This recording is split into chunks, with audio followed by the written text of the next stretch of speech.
So today I'm going to be talking about what I'm calling the Bad Bunny effect, how non-Puerto Rican artists appropriate or borrow, depending on how you look at it, Puerto Rican linguistic features. So just a quick overview about my presentation. I'm going to start with a quick discussion of my positionality, why I care, what is the Bad Bunny effect, a quick linguistic overview of Puerto Rican Spanish linguistic features, what do the features index, indexicality, and then I'm going to give my verdict as to whether it's appropriation or borrowing based on the research I did, and a quick conclusion where I'll discuss the impact of language ideologies.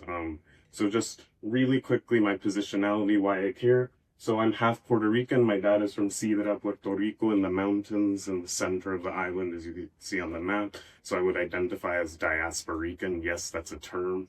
And then my political ideology, I'm invested in Puerto Rican independence, and also Bad Bunny has been my top artist on Spotify for the past 3 years.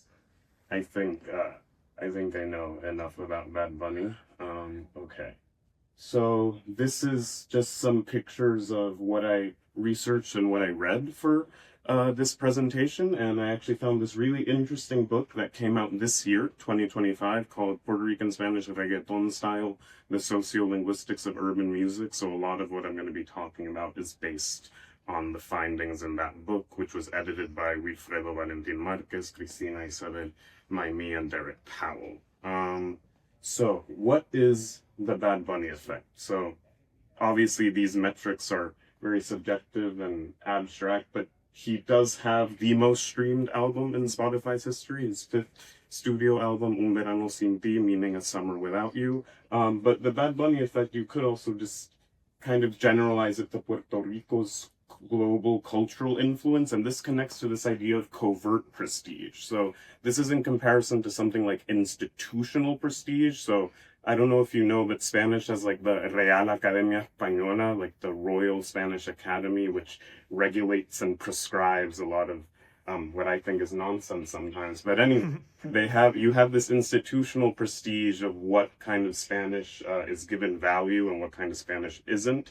But Puerto Rican Spanish historically is looked down upon as bad Spanish. I've heard plenty of Latinos from continental Latin America say that Puerto Ricans or Dominicans or Cubans hablan mal el español, that they speak Spanish poorly. And there's this interesting quote from one of Derek Powell's papers that says, the results from his study on the apparent increase in ra to la, so lambdacism realizations in mainstream reggaeton, may constitute a case of covert prestige coming to be assigned to stigmatize Puerto Rican dialectal features within the international Latin urban musical collective. So it seems that Puerto Rican Spanish, thanks to the Bad Bunny effect, is gaining this kind of covert, hidden prestige, but only really within like the world of Latin urban music, because outside of it, I'll still hear plenty of people being like, oh yeah, they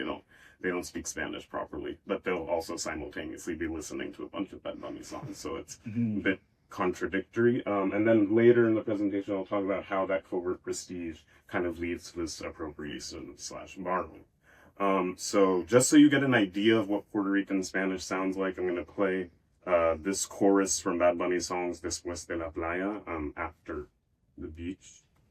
Dime pa' dónde vamos después de la playa. Si no secamos, yo traigo la toalla y de nuevo nos mojamos. Pero en mi cama te voy a dar tabla de surfear, yeah. Dime pa' dónde vamos después de la playa. Si no secamos, yo traigo la toalla y de nuevo nos mojamos. Pero en mi cama te voy a dar tabla de surfear, bebé. Okay, so that should give you a very brief idea of what Puerto Rican Spanish sounds like compared to standard Spanish. So I'm going to give you a quick overview of the many features that distinguish Puerto Rican Spanish. But in terms of phonetics and phonology, the most important feature is lambdacismo, or lambdacism, which happens when you have a coda, meaning word final or syllable final, alveolar tap, like in English butter or Spanish pero. That becomes a L sound. So Puerto Ricans will famously say Puerto Rico instead of Puerto Rico. You also have the deletion or aspiration of coda S, which is not exclusive to Puerto Rico, but it is a very important part of this dialect of Spanish. And then you also have some other smaller features like the debuccalization of h to h, like for the Spanish J sound. You have the deletion of intervocalic or word final B and something like cuidado being pronounced cuidao, or word final n being pronounced as an so more back in the mouth at the velar position. But you also have some interesting syntactic features. So I've started noticing, especially in reggaeton, the use of the preposition para as a directional preposition instead of a. So in standard Spanish, if you were going to say, I'm going to take you to Puerto Rico, you would say, voy a llevarte a PR, but in Puerto Rican Spanish, you would say, voy a llevarte pa or para PR. And you also have lack of subject-verb inversion in questions. So in standard Spanish, you're supposed to be like, ¿Quién eres tú? For who are you? But in Puerto Rico, they say, ¿Quién tú eres? All the time. So you have this lack of inversion. And in terms of the semantics and lexicon, all varieties of Spanish have plenty of English loanwords, but Puerto Rican Spanish has particularly integrated these loanwords into morphology. So you have words like hanguean, from English to hang out. You have zafacón, meaning garbage can, which comes from English safety can. Goteo, ghosting, that's a very modern one. And then you have differences with other varieties of Spanish. For example, bicho, which in most of Latin America means insect, but in Puerto Rico it refers to the male genitalia. So very different meaning. What do these Puerto Rican linguistic features index? So Powell coins the term dialect indexicalities, right? Because these things are indexical to a certain variant of Puerto Rican Spanish. And again, in regards to lambdacism, we see that it's regarded as a distinctive characteristic of PR Spanish, capable of indexing in-group membership, right, of being Puerto Rican, alongside positive assessments. This goes back to the covert prestige of Puerto Rican national identity. So you have this kind of indexical correlation, but there's so many layers to this. Like, these characteristics don't just index this, they can index class, race, etc. But I can't talk about everything today. And then you also have like the reduced allophones, like the coda S going to h or no, may index vernacularity and membership in the artistic community of reggaeton. And to represent vernacularity, I just put a little cross over La Real Academia Española. Okay, so now I'm going to get into the main part of the presentation, non-Puerto Rican artists' use of Puerto Rican Spanish features. Appropriation or borrowing. So my example, my scapegoat for is going to be Carol G, who is from Colombia, not from Puerto Rico. She made this song called Bichota. Bichota is a Puerto Rican word, but then she gave it her own meaning, which is very detached from the original meaning. And in an interview for Billboard 200, she said, "It's a time for me to feel sexy, flirty, naughty, strong, empowered." And to some extent, it translates into personal motivation, self-confidence. We're all super bichotas inside. It's about growing and working so the rest of the world also sees it. So not only did she appropriate or borrow the word bichota in the song, but also, and I'll play a little clip, you'll notice how she's also deleting and aspirating a lot of the S's. And if you listen to her interviews, because she's from Medellin, Colombia, where they do not have this feature, you can tell that she's purposefully doing this to sound more like a reggaetonera. So I'll play this little clip from Bichota. Nos dimos un par de botellas y ahora estamos al carete. Yo también tengo una jipeta, la tengo fuletea con toda mi shawty. Dejamos el miedo en la gaveta, cuida con lo que sube pa' la story. Yeah.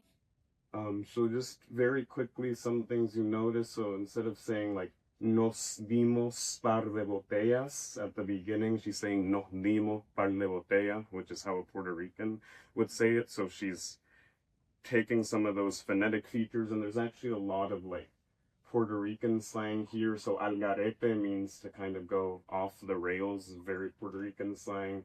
You have like gaveta, which is a Puerto Rican word for drawer. I don't think it's used that much in other varieties. So in terms of whether or not this constitutes appropriation or borrowing, there's a few points I want to cover. So firstly, bichota historically is very tied to this other Puerto Rican word, cafre, meaning low class. So you have this kind of historic like low socioeconomic background tied to the idea of bichote or bichota. And actually, the word bichote, interestingly, comes from the English big shot, but it actually just means like the leader of the hood or a gang leader. And then you have this commodification which is happening with her song, because actually she didn't just get the word herself. She got the word from Justin Quiles, who is a Puerto Rican who wrote the song for her. You also have this homogenization of Latinidad and stigmatization of the other Spanish. So you kind of just have like this Puerto Rican Spanish being co-opted by someone not from Puerto Rico, and people outside of the Spanish-speaking community might not be really aware of this. So there's homogenization. And Bichota won Latin Grammy for Best Reggaeton Performance. So it feels a little weird. And I think this quote really summarizes why it's appropriation. So Carol's repurposing of the word bichote, or specifically the female gender version bichota, while seemingly well-intentioned, is far removed from her experiences and culture, as the word bichota has no relation to her middle-class upbringing in Colombia. And Karol G had consistent reggaeton hits before bichota, so it's not like she needed to use all these Puerto Rican linguistic features. And just quickly to conclude on the impact of linguistic ideologies, Powell talks about the concept of reggaeton voice, which is how like historically reggaeton is used as like political resistance against like these very racial linguistic ideologies that are encoded in Puerto Rican society. And you also kind of see how all varieties of Spanish are seen as recruitable semiotic resources to perform, in this case Puerto Rican Spanish, as we saw with like the homogenization of Latinidad. And just to end, as Bad Bunny said in terms of the Super Bowl, you have 4 months to learn Spanish. Si estás encabronado, vota pa' la alianza. Que 530 años como colonia, eso es demasiado. Que 530 años como colonia, eso es demasiado.